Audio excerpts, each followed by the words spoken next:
Kagulat World, buong Czech Republic, ginulat. Hindi lang basta ingay, kundi isang malakas na pagyanig ang nararamdaman ngayon sa mundo ng tennis habang lumulutang ang balita tungkol sa posibleng Clash of the Titans sa BNP Paribas Open sa California. Ang ating tennis queen na si Alexandra Ayala, posibleng makaharap ang world number 13 at dating world number 8 na si Karolina Muchova. Isipin nyo, isang Pinay na unti-unting kinakabahan ang elite circuit itapat sa isang Czech superstar na kilala sa kanyang all-court game at matinding karanasan sa Grand Slams. Bagamat hindi pa ito opisyal at nakadepende pa sa draw at seeding, ang usap-usapan ay abot langit na ang excitement. Maraming tennis analysts ang napapalingon dahil kung mangyayari ito na ang pinakamalaking pagsubok sa career ni Alex. Ito ang laban na magdedetermina kung handa na ba talaga siyang pumasok sa top. Netizens are exploding with fearless forecasts. Kung paano mapapatumba ng ating pambato ang isang veteranong tulad ni Muchova. Manatiling nakatutok dahil hihimayin natin ang bawat anggulo.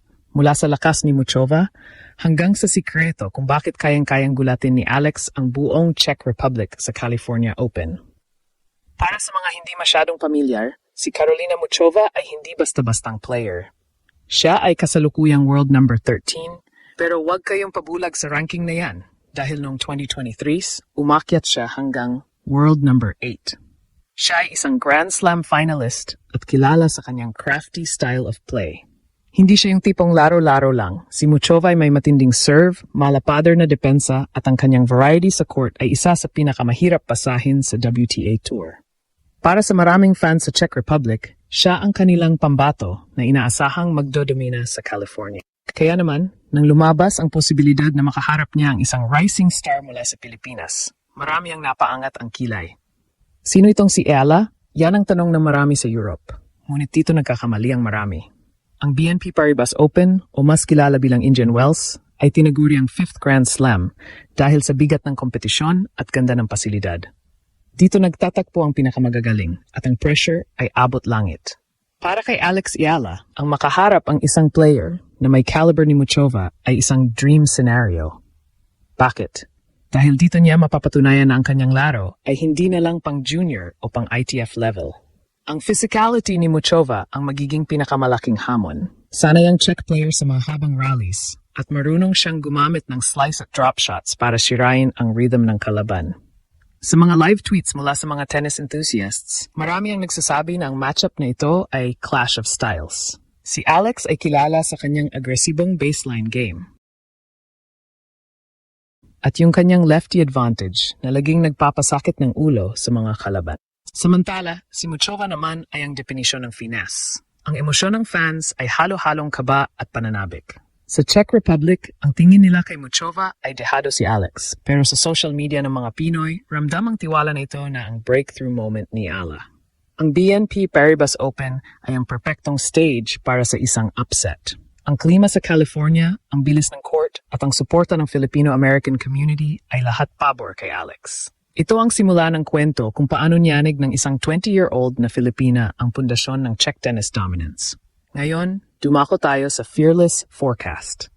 Bakit nga ba natin sinasabing kayang-kayang talunin ni Alex Ayala ang isang world number 13? Una sa lahat, pag-usapan natin ang momentum. Si Alex ay galing sa isang meteoric rise at ang kanyang confidence ay nasa all-time high. Ang mga elite players na tulad ni Muchova, pagamat subok na ang galing, ay madalas na nahihirapan laban sa mga players na walang takot at gutom sa panalo. Alex has nothing to lose and everything to gain. Kapag ang isang player ay naglalaro ng walang pressure at puno ng puso, doon lumalabas ang pinakamagandang laro. Muchova, on the other hand, is expected to win. Ang bigat ng expectation na yon ay maaring maging mitsa ng kanyang pagkakamali, lalo na kung masisimula ni Alex ng maganda ang unang set. Pangalawa, ang lefty advantage. Hindi biro ang makaharap ang isang kaliwete na may matinding spin at anggulo. Si Muchova, kahit gaano pa kagaling, ay kailangang mag-adjust sa kakaibang spin ni Alex. Sa tennis, ang bawat segundo ay mahalaga, at ang split-second na pag-aalinlangan ng kalaban ay sapat na para makapuntos si Alex. Ang aming forecast, gagamitin ni Alex ang kanyang down-the-line shots para pilitin si Muchova na gumalaw ng higit sa kanyang comfort zone. Alam nating si Muchova ay nagkaroon ng mga issues sa injuries nitong mga nakaraang taon. Kaya kung mapahaba ni Alex ang laro at magiging physical ito, ang youthful energy ng Pinay ang mananaig. Pangatlo, ang Pinoy grit. Nakita natin ito sa Miami, nakita natin ito sa US Open, si Alex ay hindi sumusuko. Kahit pa ma-down siya ng isang set, ang kanyang fighting spirit ay laging nandoon. Sa mga live reactions sa Twitter, maraming analysts ang nakapansin na ang mental toughness ni Alex ay pang top 10 level na. Kapag nagkasabayan na sa dulo ng set, doon natin makikita ang galing ni Alex sa clutch moments. Ang Czech Republic ay maaring magulat dahil ang batang Filipina na ito ay hindi lang basta nandito para lumahok. Nandito siya para manalo. Ang forecast natin, isang dikit na 3-setter kung saan mananaig si Alex sa pamamagitan ng kanyang agresibong atake sa net at consistency sa baseline. Ano ang magiging impact kung tuluyang mapatumba ni Alex si Muchova sa California Open? Ito na ang magiging ultimate statement. Ang pagkapanalo laban sa isang dating top 8 player ay magpapadala ng shockwave sa buong WTA circuit. Ang market value ni Alex ay lalong sasabog at ang mga dambuhalang sponsors tulad ng Nike ay lalong magbubuhos ng suporta. Pero higit sa pera at endorsements, ito ay tungkol sa respeto. Ang tennis world ay mapipilitang tanggapin na ang Pilipinas ay hindi na lang basketball country. Tayo ay isa na ring tennis powerhouse sa Asia. Ang emosyon ng sambayanan ay tiyak na aapaw. Ito yung tipo ng panalo na magpapaluha sa bawat Pinoy fan na sumusubaybay sa kanya mula pa nung bata siya. Sa social media, ang Ella Mania ay magiging unstoppable. Asahan ng libo-libong congratulations posts, ang pag-trending ng Alex Ella sa buong mundo, at ang pagtaas ng moral ng bawat atletang Pinoy. Ang laban na ito, kung matutuloy, ay hindi lang laban ni Alex. Ito ay laban nating lahat.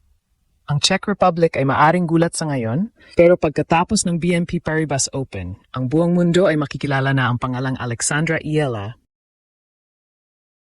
bilang ang bagong giant slayer ng tennis. Ang kanyang paglalakbay ay patunay na sa tamang suporta at tamang puso. Walang ranking na hindi kayang abutin at walang higanteng hindi kayang itumba.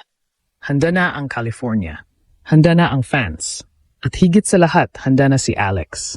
Kahit ito ay isang possible matchup pa lamang, ang excitement ay sapat na para sabihing ang 2026 ay taon ni Ella. Ang bawat palo ng racket, ang bawat sigaw ng laban, at ang bawat patak ng pawis ay magdadala sa atin sa isang makasaysayang tagumpay. Let's wait for the official draw. Pero ngayon pa lang, ang panalangin at suporta ng buong bansa ay nasa likod na ni Alex. It's time to show the world what Pinoy tennis is all about.